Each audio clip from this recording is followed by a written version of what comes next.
Goeiemôre geliefdes en ek kom logo net vandag in dankbaarheid. Ons kom logo net vandag in dankbaarheid en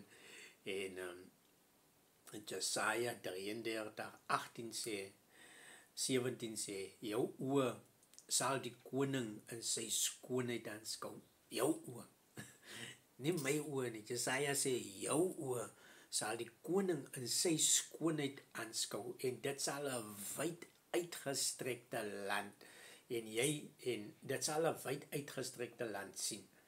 Dit wil sê jou oë sal die koning in sy skoonheid sien en jou oë sal 'n wyd uitgestrekte land sien.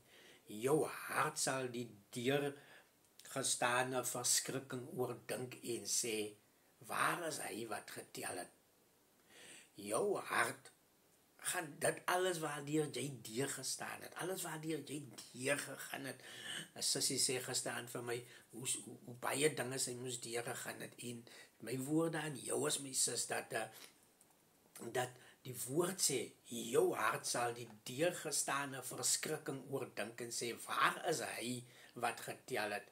Waar is hy wat geweeg het? Waar is hy wat die torings opgeskryf het? En hy is 'n klein letter, so ons praat nie van God nie, want God is altyd daar.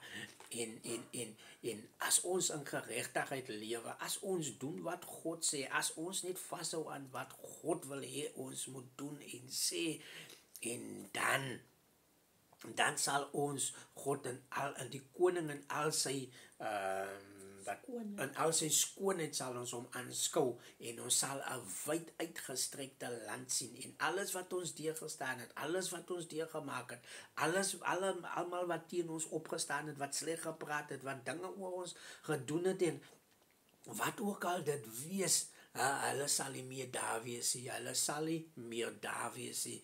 En dit is my bemoediging aan een en elkeen vandag. U moet vandag 'n geseënde dag hê en hou in mind, Jesaja 33 sê, ons sal die koning in sy skoonheid sien. Geseënde dag.